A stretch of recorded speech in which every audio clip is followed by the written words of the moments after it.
Reverend Jonathan Rogers is the affiliated community minister for social justice at Abundant Love UU, an emerging UU congregation in Atlanta's West End.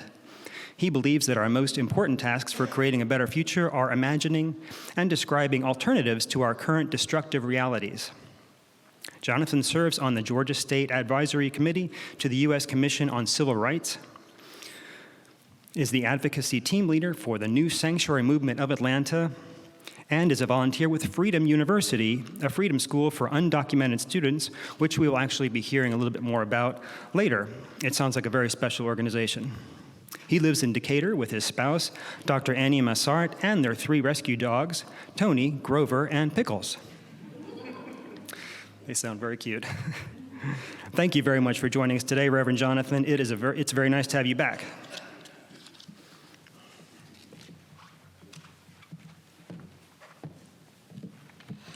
Thank you.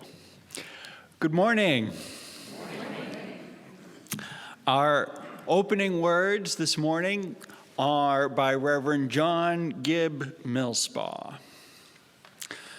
Leave aside the little thoughts that distract you, for this place, like all places, is a holy place, and now, like all times, is a holy time. Join with this community of seekers, and together let us find.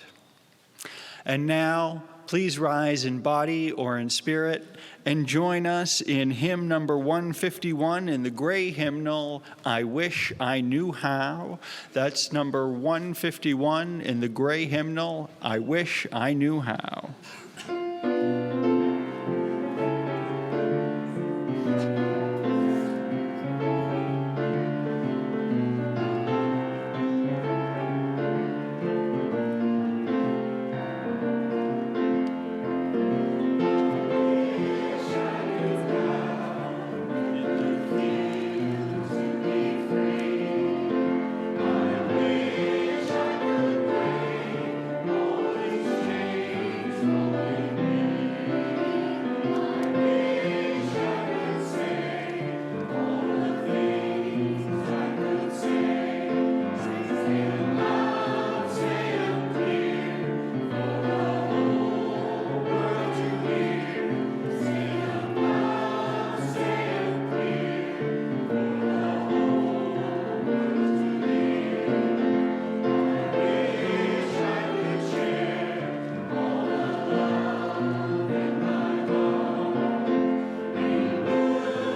Each Sunday, we pause to light a candle of acknowledgement and remembrance for the Cherokee and Muskogee nations of people. These are the people who lived on this land before us, and we acknowledge their continual spiritual presence here. May this candle humbly remind us of our interconnection and the impact of our collective actions. May there be healing in all nations. Each Sunday, we also light our chalice. Its light is a symbol of Unitarian Universalism and a reminder of our commitment to be a beacon of love and hope in the world. Today's chalice lighting words are from Mwanandik Kindembo. If the ideas of reincarnation were true, I would love to see the slave incarnated as the king.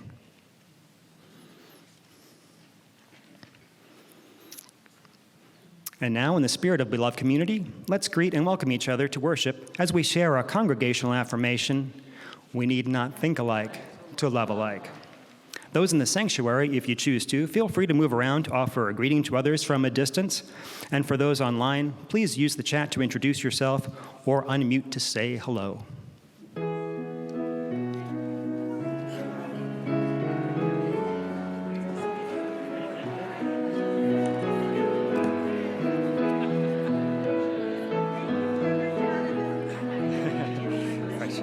Oh, thanks. You're such a treasure. Oh, thanks. Okay,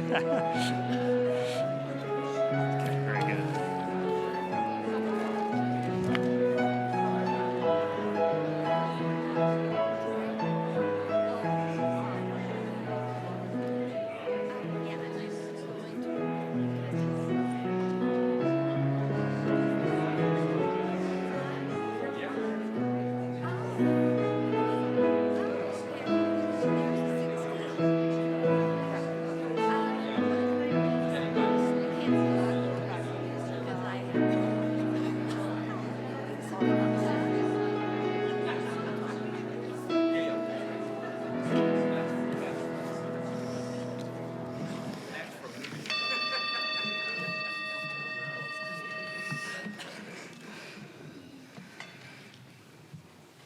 Good morning. I'm Ginger White, and I serve as a member of our Emerson Pastoral Care Team. At this time in our service, we pause to reflect on and share joys, sorrows, and concerns in our lives. I invite you to use this moment of pause to take a deep breath.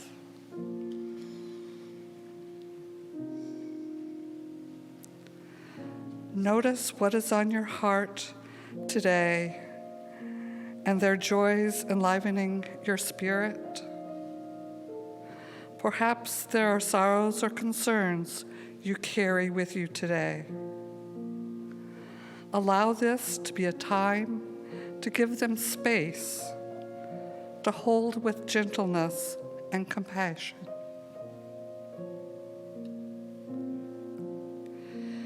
Take another deep breath in and out. And as Susan lights our candles of care, allow yourself to receive these joys from around our community. A joy from Sarah Drew and about 40 other Emersonians. We had a wonderful trip to Montgomery, Alabama yesterday. Safe travels and beautiful weather. If you haven't been to the Legacy Museum and the National Memorial for Peace and Justice, we highly recommend it. What a moving experience. And a joy from George Clear. The Emerson UUC Board of Trustees is very joyful that Patricia Johnson has volunteered to fill the seat of Vice President for the remainder of the year. Thank you, Patricia.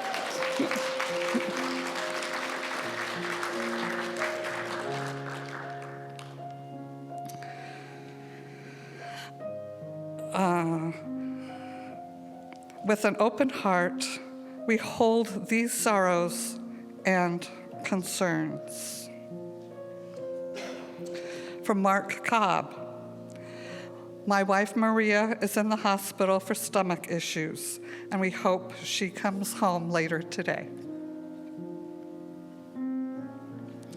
And from Pamela and Nils Oberg. Pamela and Nils mourn the loss of their sister-in-law, Jean Oberg, to brain cancer. Please keep Nils' brother, Kurt, and his family in your thoughts and prayers. And from Reverend Deborah, please keep my family in mind, heart, over these next days as we mourn the loss of my dad, who died unexpectedly on Thursday. I'm with my mom and appreciate all your support and love.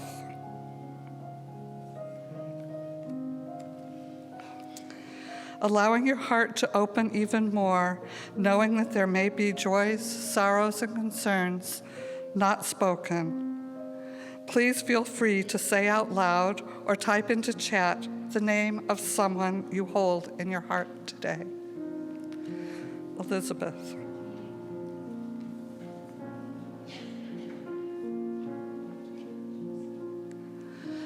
Let's sit in silence for a moment, allowing ourselves to feel part of this community of care.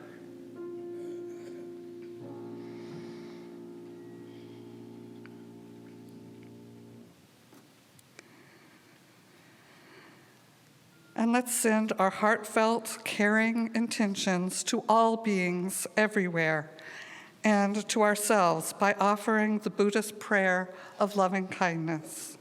Please repeat the words after me. May we all be filled with loving kindness. May we all be free from harm and suffering.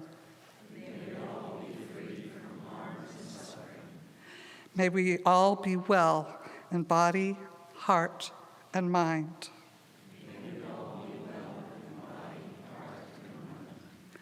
May we all be at peace. Blessed be.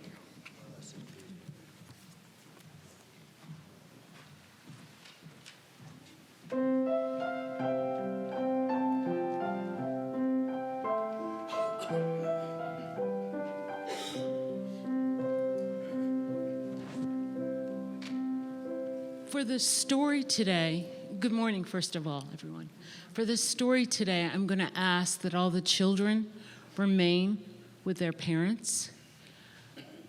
And if the lights could be dimmer. Thank you. The story that I'm reading today is Henry's Freedom Box, written by Ellen Levine. Henry Brown wasn't sure how old he was. Henry was a slave, and slaves weren't allowed to know their birth dates.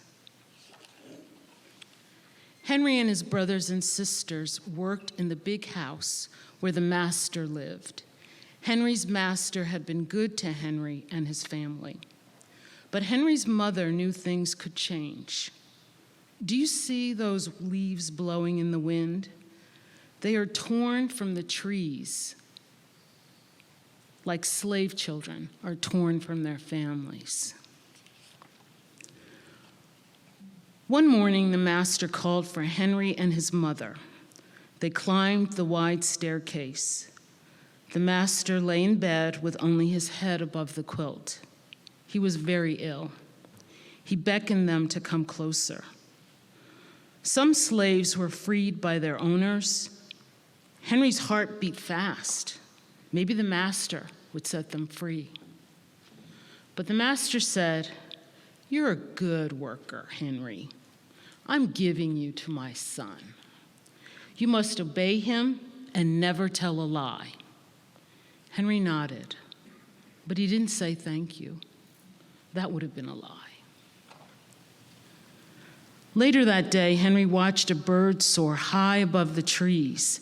Free bird, happy bird, Henry thought. Henry said goodbye to his family, He looked across the field. The leaves swirled in the wind. Henry worked in his new master's factory. He was good at his job. "Do not tear that tobacco leaf," the boss yelled at the new boy. He poked the boy with a stick. If you made a mistake, the boss would beat you. Henry was lonely. One day he met Nancy, who was shopping for her mistress. They walked and talked and agreed to meet again. Henry felt like singing, but slaves didn't dare sing in the streets. Instead, he hummed all the way home. Months later, Henry asked Nancy to be his wife. When both their masters agreed, Henry and Nancy were married. Soon there was a little baby, then another, and another. Henry knew they were very lucky. They lived together even though they had different masters. But Nancy was worried. Her master had lost a great deal of money. "I'm afraid he will sell our children," she said. Henry sat very still. Henry worked hard all morning. He tried to forget what Nancy had said.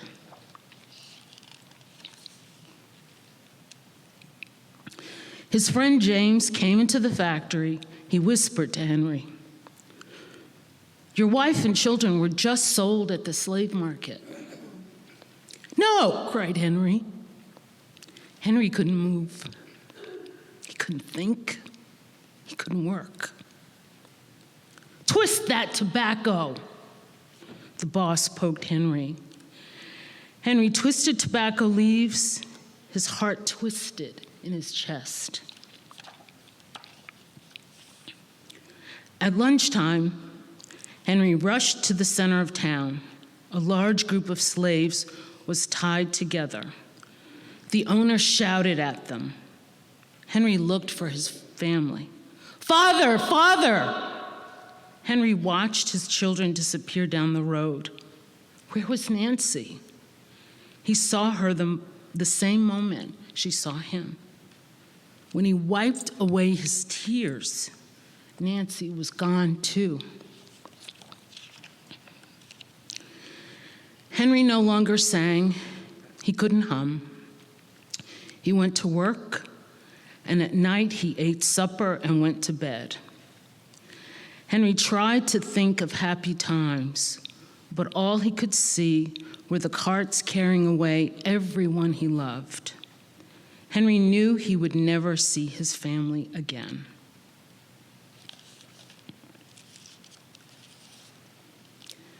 Many weeks passed. One morning, Henry heard singing. A little bird flew out of a tree into the open sky, and Henry thought about being free.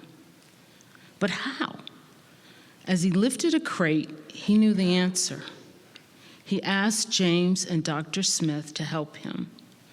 Dr. Smith was a white man who thought slavery was wrong. They met early the next day at an empty warehouse. Henry arrived with a box. "I will mail myself to a place where there are no slaves," he said. James stared at the box, then at Henry. "What if you cough and someone hears you?" "I will cover my mouth and hope," Henry said. Dr. Smith wrote on the box, "To William H. Johnson, Arch Street, Philadelphia, Pennsylvania." Henry would be delivered to friends in Philadelphia. Then he printed on the crate in big letters, "This side up with care." Henry needed an excuse to stay home, or the work boss would think he had run off. James pointed to Henry's sore fingers, but Henry knew it wasn't bad enough. He opened a bottle of oil of vitriol. "No," cried James. Henry poured it on his hand, It burned his skin to the bone. Now the boss would have to let him stay home. Dr. Smith bandaged Henry's hand. They arranged to meet the next morning at 4 o'clock. The sun was not yet up when Henry climbed into the box. "Ready," he said. James nailed down the lid. Dr. Smith and James drove to the station. The railway clerk tipped the box over and nailed a paper to the bottom. Dr. Smith begged the clerks to be careful, but they didn't listen. They threw the box into the baggage car. Hours passed. Henry was lifted up and thrown again, upside down. He heard waves splashing. This must be the steamboat headed for Washington, D.C. The ship rode smoothly, but Henry was still upside down.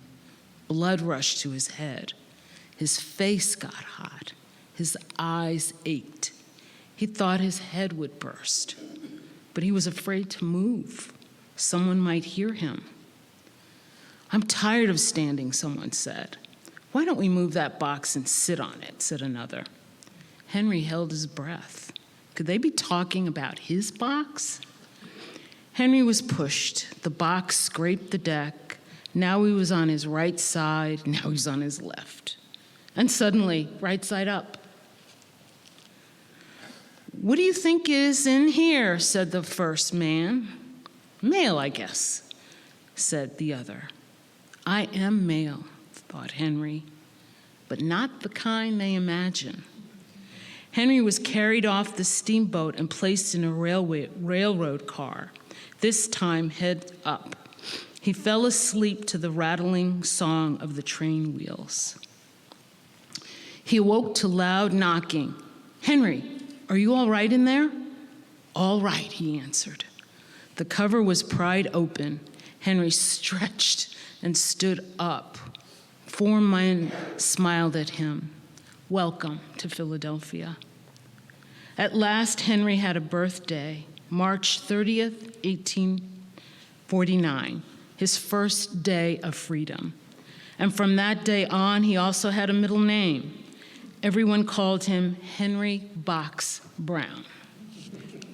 This is a true story. Let's sing our song of dedication.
Hello again.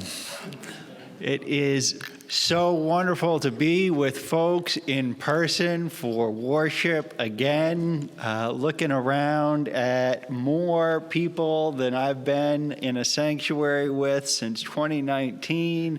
Whew, feels good. Feel free to give an amen or some jazz hands as we go along this morning, or if you're not quite feeling it, maybe an whatever, however the Spirit moves you. It is a privilege to join y'all in the midst of a congregation-wide exploration of the history of slavery, the hard history of American slavery. My gratitude to Reverend Bennett and to the Emerson community for undertaking the emotional labor of directly examining this shameful and horrifying aspect of our nation's history.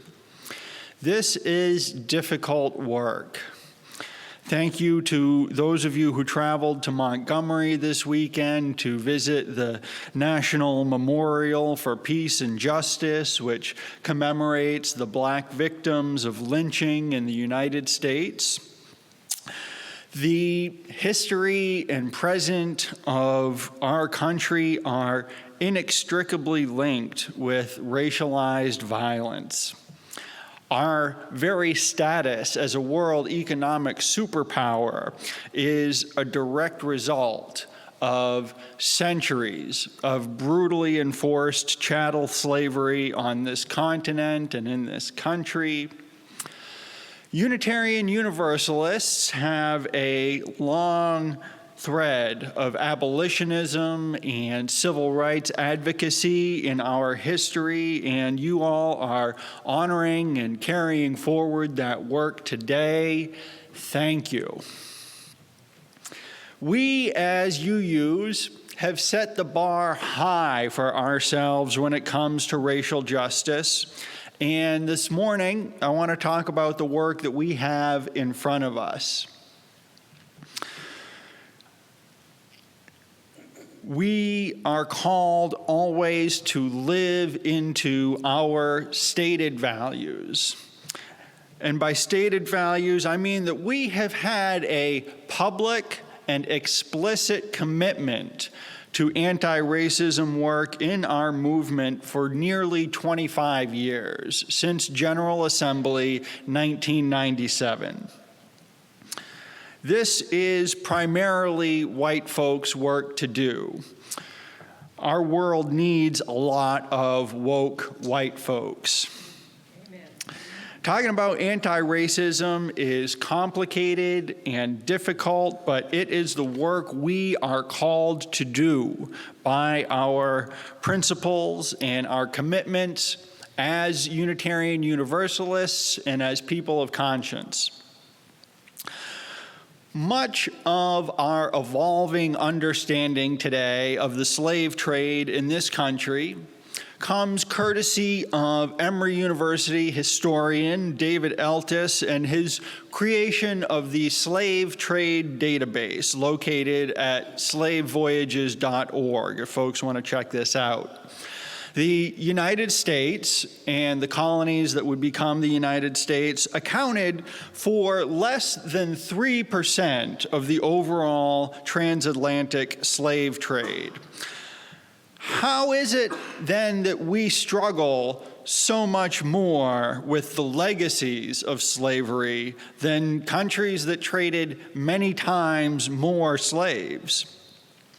Spain, Portugal, Great Britain, the Netherlands, and France all accounted for much higher numbers of slaves being traded. However, given, for example, that our former president said in 2017 of a rally of murderous white supremacists in Charlottesville, Virginia, where Heather Heyer was killed, that the rally featured, quote unquote, good people, I think it's safe to say that the U.S. accounts for more than 3% of the world's anti-black racism. in order to begin to properly make reparations, to begin to heal our nation's broken and battered soul, we need to know why this is. Why do we have that discrepancy?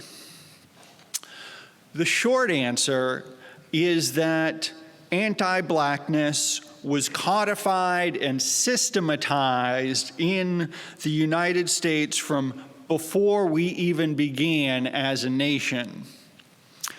One example of this is the fact that we changed our inheritance laws for the specific purpose of preserving white supremacy and white supremacist hierarchy.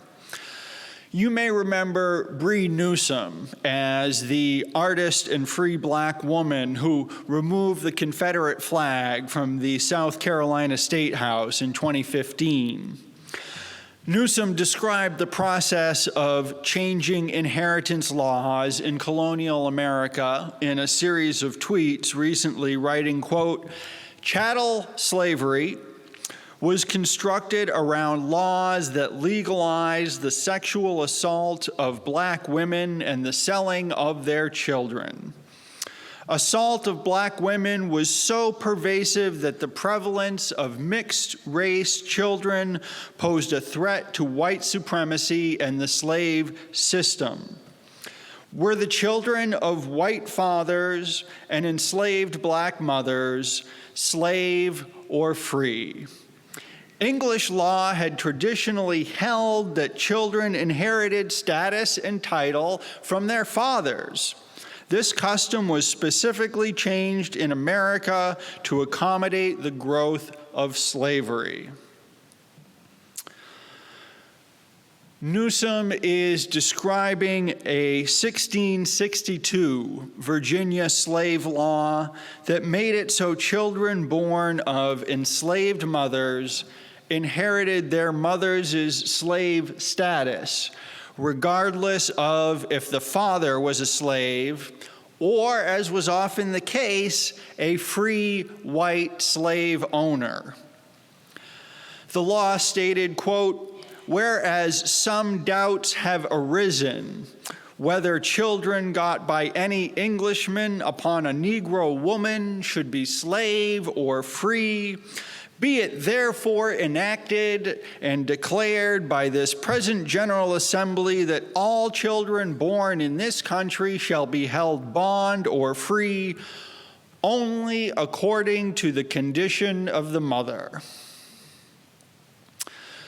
This is what we mean when we talk about intersectionality. The legacy of slavery in America has been determined not only by laws targeting slaves of African ancestry, but by those targeting slave women of African ancestry in particular. If we focus only on the ethnic aspect of slavery's legacy in America, we do not get as full a picture as if we account for exploitation based on sex also. Bree Newsom brings a forceful analysis because she is writing not only as a Black person or as a woman, but as a Black woman. Colonial laws like this one were how chattel slavery where a person is owned forever and their children and their children's children are owned forever, became inextricably woven into the fabric of American history. And lest we codify the categorization of, lest we categorize codification of racial discrimination as a colonial artifact, lest we relegate it to the dustbin of history, let's not forget that redlining was not outlawed until about 50 years ago. Writes Ta-Nehisi Coates in The Atlantic in 2014, quote, "It was the Homeowners Loan Corporation, a federal agency, not a private trade association, that pioneered the practice of redlining. selectively granting loans and insisting that any property it insured be covered by a restrictive covenant, a clause in the deed forbidding the sale of the property to anyone other than whites. Millions of dollars flowed from tax coffers into segregated white neighborhoods via this policy. Redlining was not officially outlawed until 1968 by the Fair Housing Act, and by then the damage was done, and reports of redlining by banks have continued. If you want to see the effects of redlining here in Atlanta, just Google mapping inequality, and you can see the degree to which different American cities, including our own, were divided by banks and city governments for the explicit sake of keeping black and brown folks confined to specifically, quote, undesirable neighborhoods. The property values in those areas has risen much more slowly than in other places, which has been a major contributor to the wealth gap in our country. Why dwell on all of this in a sermon about reparations? Well, the reparations debate is picking up again, and we cannot be good faith partners in this discussion without a proper historical context for it. 2020 presidential candidate, Senator Cory Booker, unveiled a plan during the campaign which would have given baby bonds to all American children, bonds which the children would accumulate in inverse proportion to their family's wealth.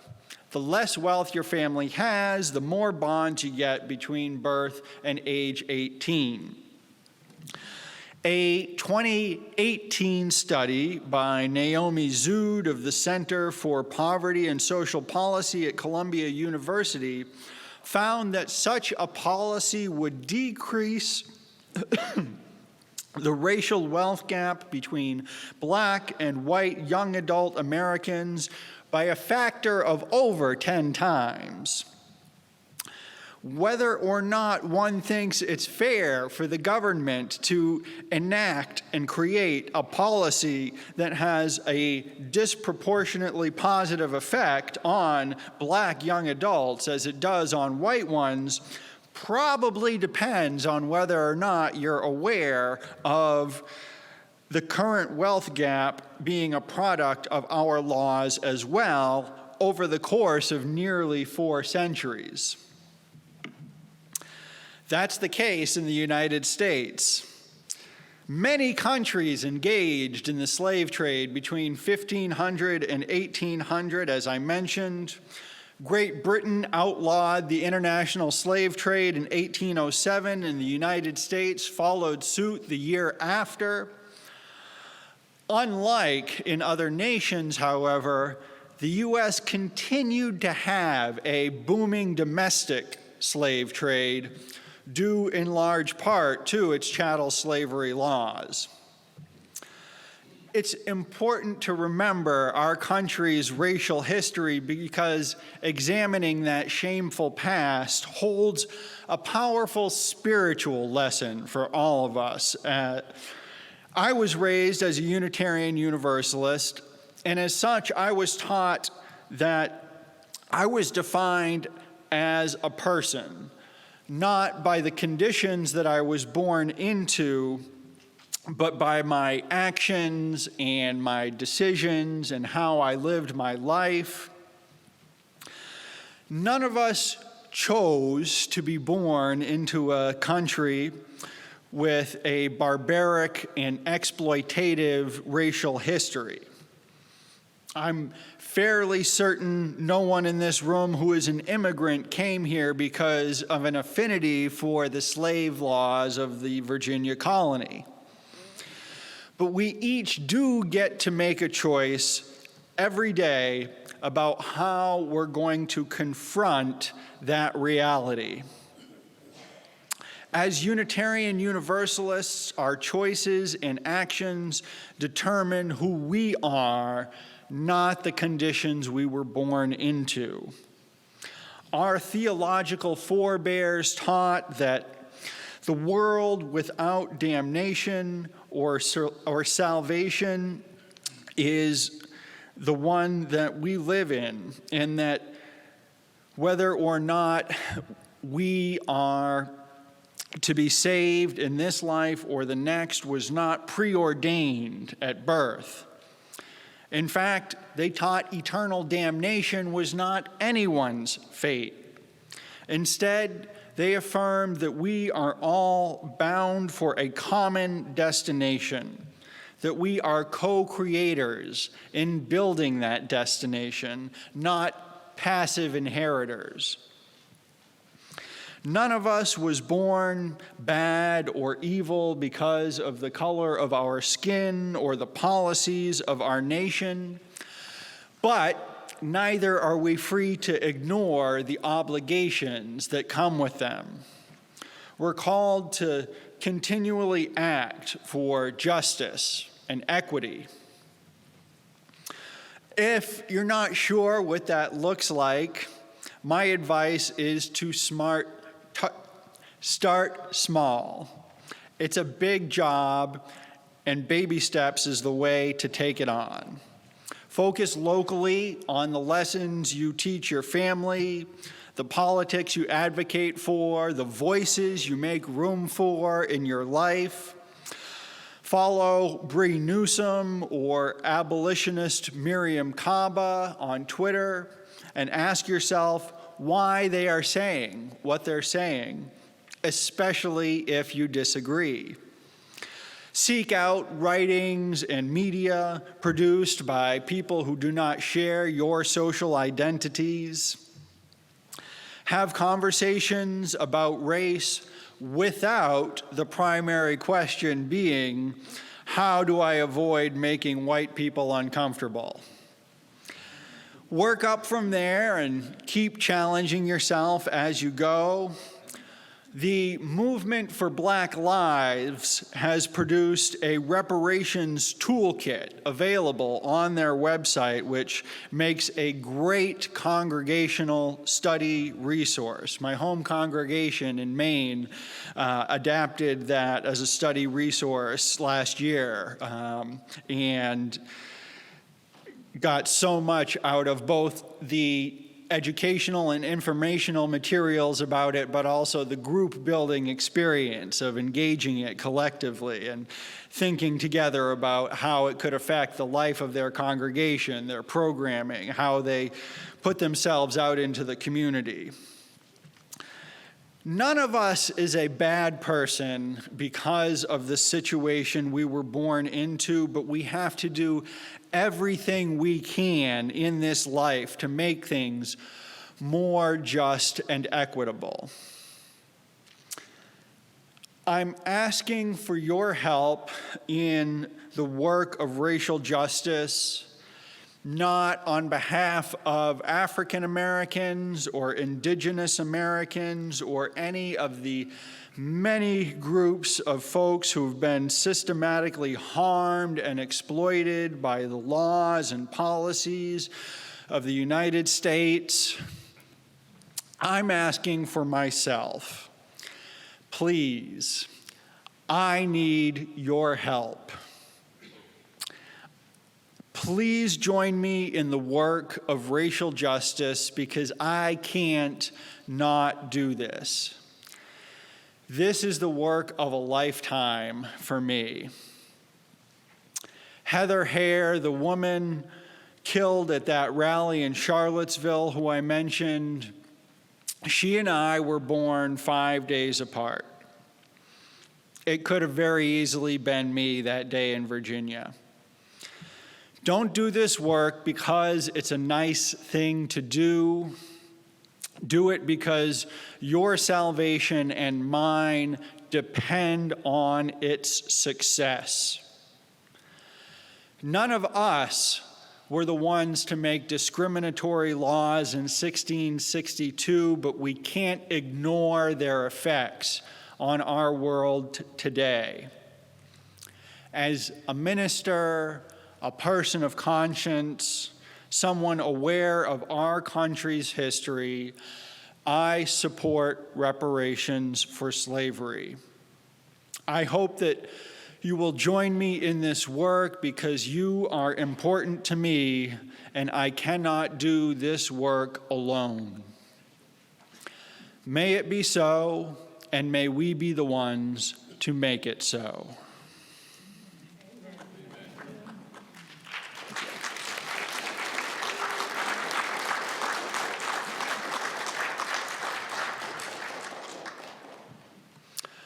And now, please rise once more in body or in spirit for hymn number 169, We Shall Overcome.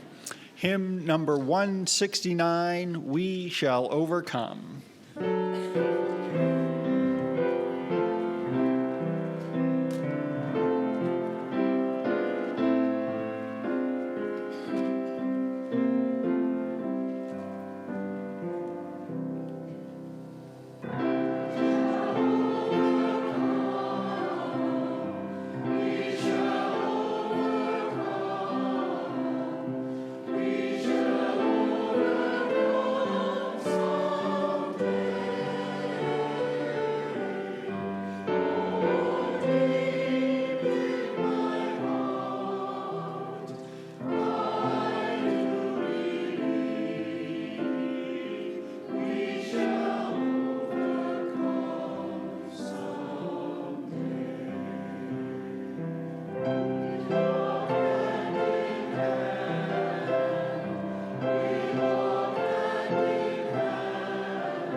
Me again. When I found out that Freedom University is the recipient of our stewardship contributions this month, I asked if I could have the privilege of saying a little bit about Freedom U as an organization.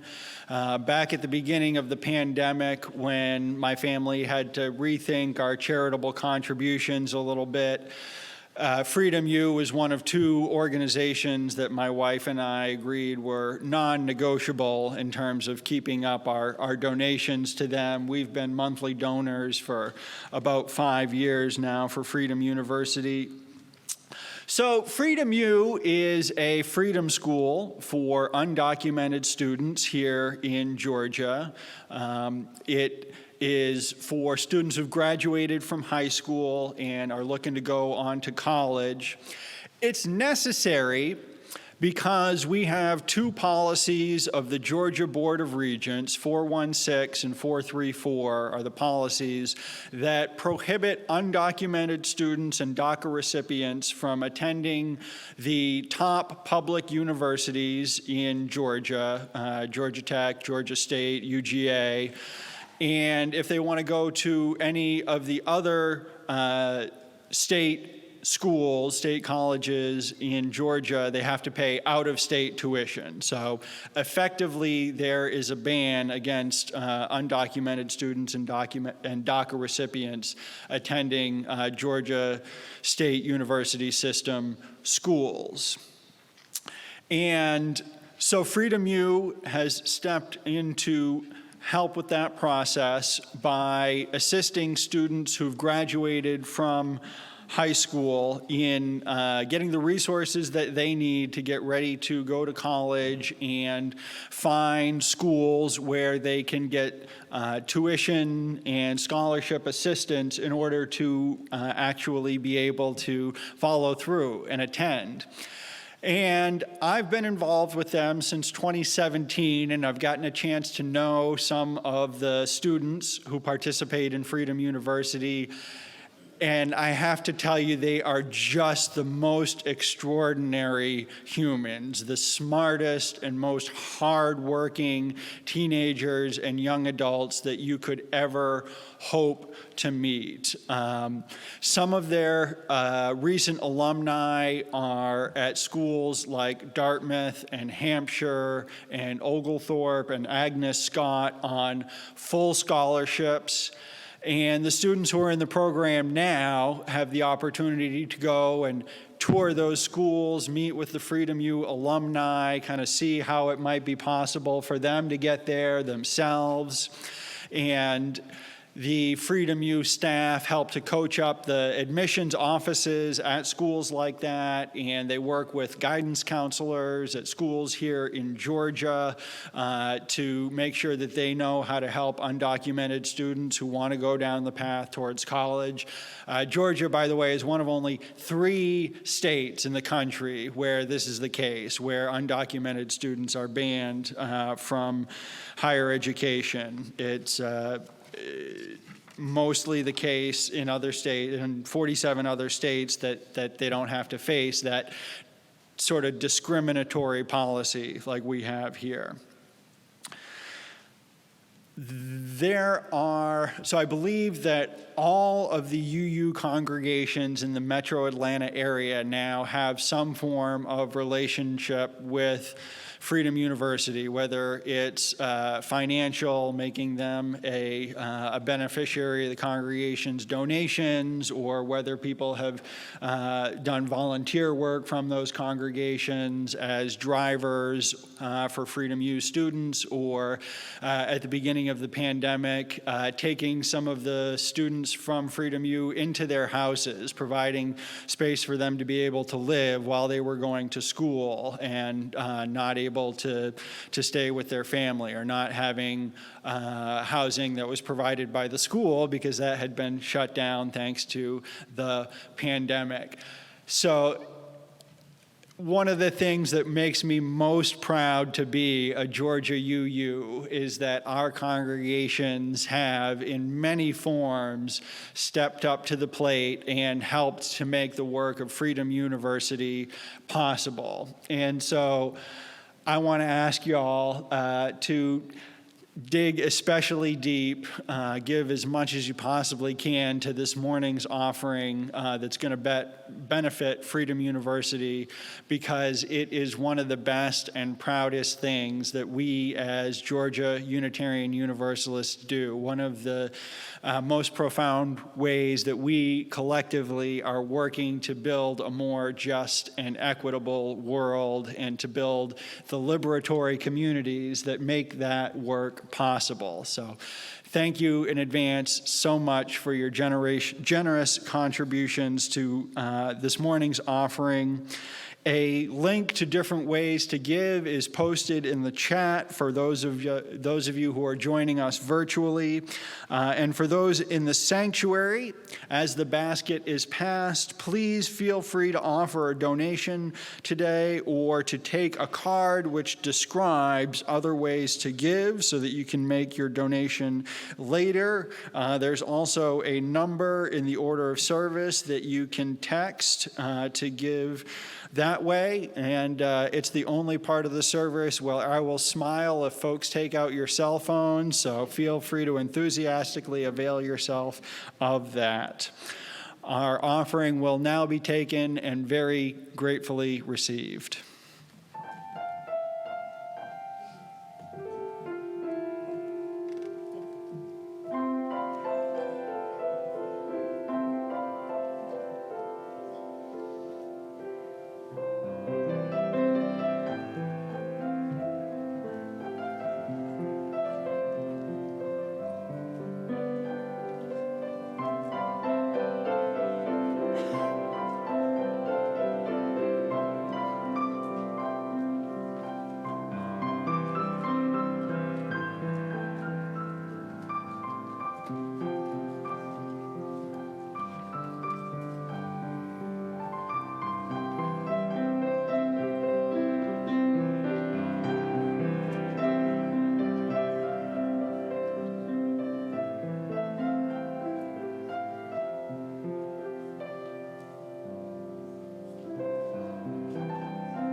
Hi, everyone.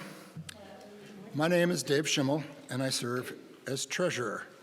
You might recall that I spoke about stewardship about a month ago at the start of the stewardship, our annual campaign, and I'm back. I've been told that this handy device that George is going to bring up and fill that represents that represents the progress that we've made in our stewardship, our annual campaign. I've heard that the senior youth call this the Pledge-O-Matic. I like that. It makes me think that we just set it up and presto, pledges appear auto-magically. It certainly makes the job of the annual campaign committee and the finance committee so much easier. No need to track down, call Emersonians who have not yet pledged. And we'd already know the total pledge, so finance could be working on the budget with plenty of time before the annual meeting. Alas, reality intrudes. And George, go ahead and you can fill that up as I'm going on here. That's fine. This is all great, actually, because it gives me a chance to do something I've always wanted to do, and that is to channel Ira Glass on the last day of an NPR pledge drive.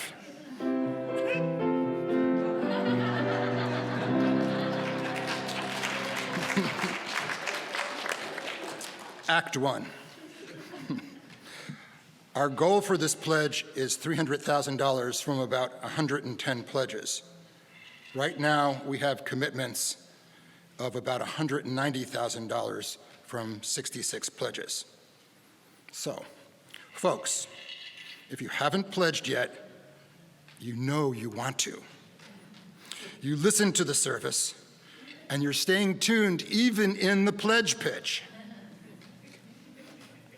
You know it's the right thing to do, to share in the responsibility of supporting this vital, beloved community for another year. And you know you don't want a member of the committee to have to come and call you to get your pledge. Instead, you can be a knight in shining armor, riding in at the last minute to carry us past our goal.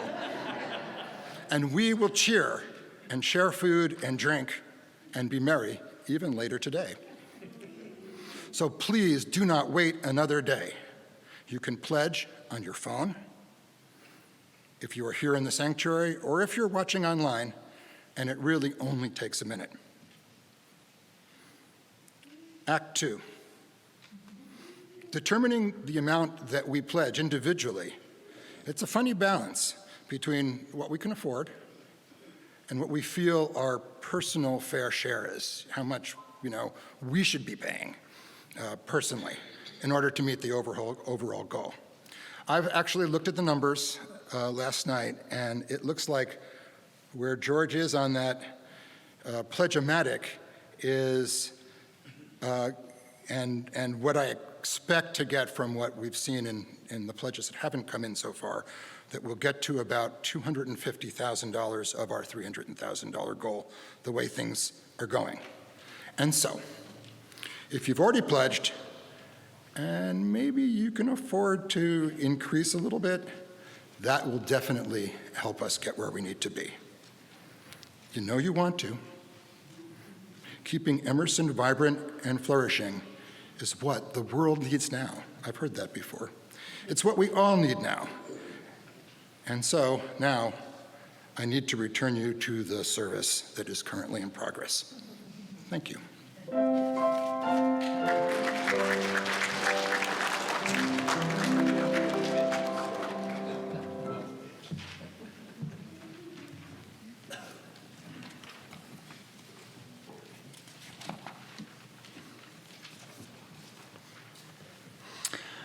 Our closing words this morning are by Natalie Fillmore.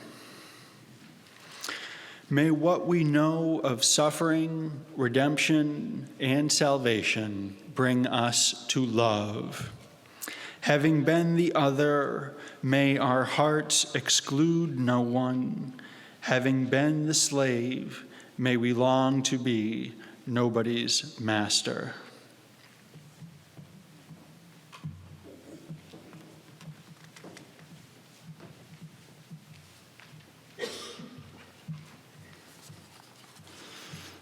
We hope you've been nourished in heart and mind by our worship today. And thanks again, Reverend Jonathan, for joining us today on such short notice. We really appreciate your message very much. Please plan to join us next week, as we will have more coming. Let's see, I did not get my guest speaker for next week, sorry. As our chalice is extinguished this morning, please join me in the final words. They are posted in the chat and in the order of service. We extinguish this chalice, but not the light of truth, the warmth of community, or the fire of commitment. These we carry in our hearts and out into the world until we are together again.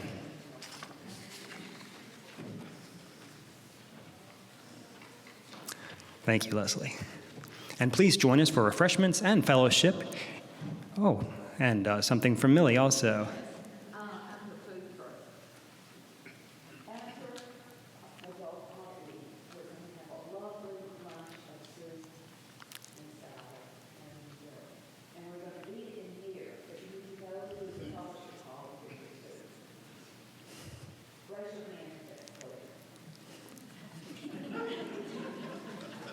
Okay, thank you, Millie. Those of you online, please stay tuned, and you will be able to go to virtual breakout rooms for fellowship time.